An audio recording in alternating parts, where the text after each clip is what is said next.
Саламатсызбы? Биздин каналга катталып, акыркы жаңылыктардан кабардар болуңуздар.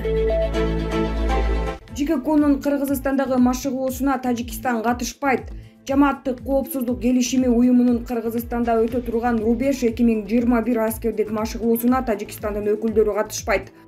Бул тууралуу 6-сентябрда парламенттин эл аралык иштер, коргоо жана коопсуздук комитетинин жыйынында коргоо министринин орун басары Нурлан Кирешеев депутат Анвар Артыковдун суроосуна жооп берип жатып билдирди. Мунун себеби айтылган жок. Кирешеев кыргызстандык аскерлер жакын арада Тажикстанда өтө турган кезектеги машыгууга бара турганын кошумчалады. Комитет жыйынында депутаттар ЖККнын ролу уюмга мүчө мамлекеттер ортосундагы чатак чыккан маалдагы орду, коргоо министрлигинин аракети кандай болушу керек экенине кызыкты. Рубеж 2021 деп аталган аскердик машыгуу 7-9 сентябрда Эдельвейс полигонунда өтөт. Ага Орусия баш болгон жамааттык коопсуздук келишими уюмуна мүчө мамлекеттердин армиясы катышат. Иш-чара Ооганстанда курчуган кырдаалга байланыштуу Кыргызстанда жана Тажикстанда өткөрүлүп жатат. Жамааттык коопсуздук келишими уюмуна Армения, Беларусь, Казакстан, Кыргызстан, Орусия жана Тажикстан кирет. Борбор Азия өлкөлөрү Ооганстандагы кырдаалга тынчсызданып, качкандардын агымынан чоочулап турат. Булак азаттык чекит-орг. Саяпкери келишсе, күлүгү алдыга чыгат. Талгарбековдун шакирти Ташиев. Аскар Акаевдин доорунда Бекболот Талгарбеков Жалал-Абадка губернатор болуп барат. Облустун ишин көтөрүп, майын чыгарганын чечмелебей эле коелу. Ошол кездерде бензин сатып жүргөн зөөкүр чалыш жигитке каарманыбыздын көзү түшүп калат. Идиреги бар экен, таман акы маңдай тери менен иштеп жүрөт деген таризде кадимки Камчыбек Ташиевди Жалал-Абад облусунун губернатору Бекболот Талгарбеков чакырып, ал жайын сурайт. Экөө аңгемелешет. Болор бала богунан дегендей калыптанып келаткан жаш жигит камчыке үлгүлүү жактары менен көңүлгө уюп калат. Кыракы Талгарбеков а кездеги мындай көрүнүштү колдоого алат. Кийин өкмөттүн аппаратына Ташиевди кызматка орноштуруп, андан соң Ленин районуна акимдин орун басарлыгына түртөт. Саясий элитага аралашып, мамлекеттик кызматтан тажрыйба топтогон шакирти көп өтпөй эле жогорку кеңештин шайлоосуна аттанып, андан соң саясаттын жылдызы жанып чыга келбедиби? Биз муну менен эмнени айткыбыз келет? Саяпкери келишсе, күлүгү алдыга чыгат экен да. Бирок соңку убакта Камчыбек Ташиевдин душмандары эбегейсиз көбөйүп, соц тармактардан арыгандай жала, каралоо кампанияларын уюштуруп атышканы жакшыруун эмес. Эмесе күрөшүү керек. Булак Азия News гезити. Дүйнөдөгү эң коопсуз өлкө кайсы? Австралиянын экономика жана тынчтык институту түзгөн дүйнө өлкөлөрүнүн тынчтыктын жылдык рейтингине курал-жарак эң көп импорттолгон өлкөлөрдүн тизмесин жарыялаган. Бул жаатта Борбор Азия өлкөлөрүнүн ичинен Түркмөнстан курал-жарак импорттоо боюнча алдыга чыккан. Ошондой эле курал импортунун эң чоң өсүшү Арменияда, Түркмөнстанда жана Катарда катталган. Жалпысынан бул көрсөткүч изилдөөдө чагылдырган 163 өлкөнүн 92синде жогорулап, орточо өсүш 4%ды түздү. Албетте, 2021 жыл курал импорту боюнча көрсөткүчтөрдүн эң начарлашы бүткүл дүйнөдө байкалат. Жалпысынан Түркмөнстан 2154 упай топтоп, тынчтык рейтингинде 109 орунду ээледи. Канчалык көп упай болсо, агрессиянын деңгээли ошончолук жогору.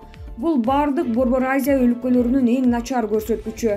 Ал эми Тажикстан 2095 упай менен 97 орунда, Өзбекстан 2062 упай менен 90 орунда, Кыргызстан 1998 упай менен 76 орунда, Казакстан 1936 упай менен 67 орунда болду.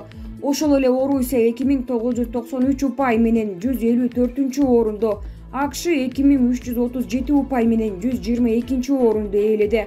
Акыркы орун 3631 упай менен Ооганстанга, ал эми Исландия 1,1 балл менен дүйнөдөгү эң тынч өлкө деп табылды. Булак KG Eurasia Today чекит-туруу. Назарбек Нышанов: жакында мен президент болом. Бишкек шаарынын мэри Жунушалиевке Кыргызстандын таза оппозициялык кыймылынан расмий билдирүү бердик. Даярдыктар аябай жүрүп жатат. Курултайдын төрагасы менмин. Биздин таза оппозициялык кыймыл 2021 жылдын 21 сентябрь күнү саат 10:00-18:00 чейин Бишкек шаарынын Ала Тоо аянтында бүткүл республикалык элдик курултай өткөрөт, дейт 3 сентябрда Назарбек Нышанов Nazar News маалымат агенттигине. Ага кошумча курултайдын негизги максаты курултай Кыргызстандагы өтө курч саясий экономикалык маселелерди карап, коррупциялык система менен саясий экономикалык кризисти жоюп, мамлекеттин жаркын келечегин аныктайбыз. Курултайга 100 миңге жакын делегаттар катышышат жана расмий бийлик менен коомдук саясий ишмерлер чакырылат. Азырынча курултайга кимдер келет сыр сактап турабыз. Бизди каржылаган эч ким жок. Ташиев менен Жапаров жакында бийликтен кетет. Ордуна мен президент боломун дейт Кыргызстандын таза оппозициялык кыймылынын төрагасы Нышанов. Булак Назар Ньюс чекиткейи. Динара Кутманова. Кумтур боюнча Сариевдин күнөөсү опол тоодой. Мен муну далилдей алам. Сот мурдагы премьер-министр Темир Сариевдин бөгөт чарасын өзгөртпөй камакта калтырды. Ал кумтур кенинен байланыштуу териштирүү иштеринин алкагында экономика министри жана ошол эле учурда тиешелүү мамлекеттик комиссиянын төрагасы болуп турганда анын ишмердүүлүгүнөн экологиялык зыяндын өлчөмү бир топ азайткан. Натыйжада мамлекетке кумтур кени бир нече миллиард сомго анын чоң зыян келтирген. Ошол эле учурда Сариевдин жактоочулары анын эч кандай күнөөсү жоктугун жана бул иштин саясий жүйөсү бар экенин айтышууда. Бирок бул чынында эле ошондойбу? Чындыгында ошол жылдары экологиялык зыян канчалык бааланбай калганын баарыбыз жакшы эстейбиз жана муну экологдор бир нече жолу айтышкан. Алардын бири азыр экология жана климат боюнча мамлекеттик комитеттин башчысы Динара Кутманова ошол кездеги Сариев менен болгон сүйлөшүүнү эске салды. Темир Сариев 2012 жылы кумтур боюнча мамлекеттик комиссиянын төрагасы болгон. Бул комиссия 3 топтон турган: укуктук, экономикалык жана экологиялык. Мен мамлекеттик комиссияга кумтурдөгү экологиялык стандарттардын сакталышын баалаган көз карандысыз эксперт катары тартылдым.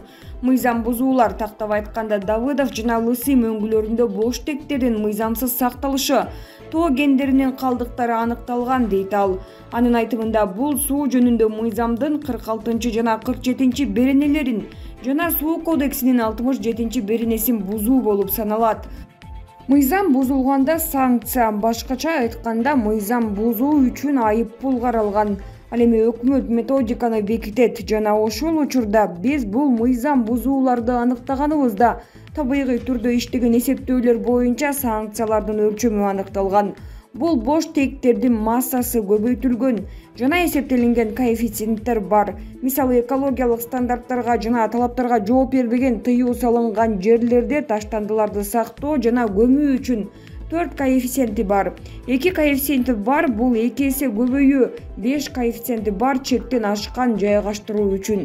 Алар бул коэффициенттерди эсептөөлөрдө колдонушу керек болчу, бирок тартылган адистер бул коэффициенттерди колдонушкан жок. Башкача айтканда алар бааланбай эсептелген коэффициенттерди манипуляциялоого киришти.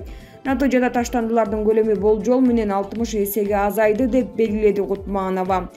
Эколог комиссиянын жүрүшүндө 2 башка сумма алынганын айтты. Бирин эксперттер эсептешкен, экинчисин экологиялык эксперт Динара Кутманова эсептеген.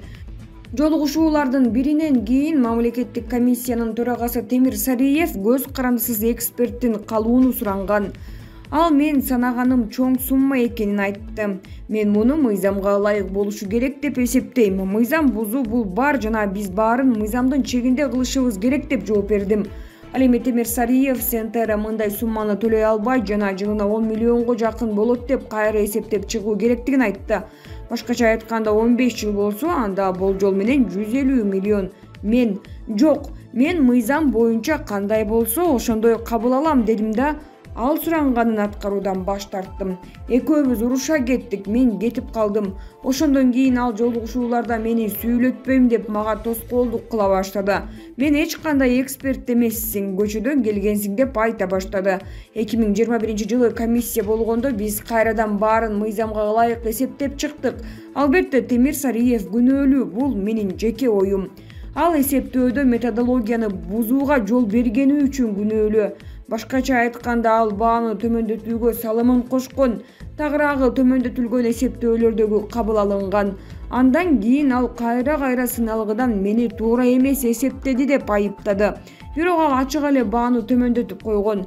Атайлап түшүнбөстүктөн эмес, атайлап туура эмес коэффициенттерди колдонуп жатышканын жана ошону менен акчанын суммасын төмөндөтүп жатканын жакшы билген. Мен эксперт катары муну көрсөтүп далилдей алам, деди Динара Кутманова. Эколог 2010 жылдын отчетуна өзүнүн эскертүүлөрү менен кол койгонун белгиледи. Мен бул эскертүүлөрүмдүн макул эмес экенимди жаздым. 478-беттеги отчет көз карандысыз эксперттердин тартылганын көрсөтүп турат. Менин фамилиям бар, кол тамгама карама каршы жана кол тамгасынын жанында эскертүүлөр менен деп так көрсөтүлгөн. Менин эсептөөлөрүмдө анда бул комиссиянын отчетуна киргизилген эмес. Сариев андан кийин мага булар отчетко кирбей турганын, бирок өзүнчө арызда көрсөтүлөөрүн айтты. 324-бетте 9-тиркеме деп жазылган. Ал эми 9-тиркеме жөн эле отчетко киргизилген эмес. Отчет тиркемесиз кетти. Бул ушундай амалкөй кадам болду деп жыйынтыктады эксперт. Булак саясат чекиткейи.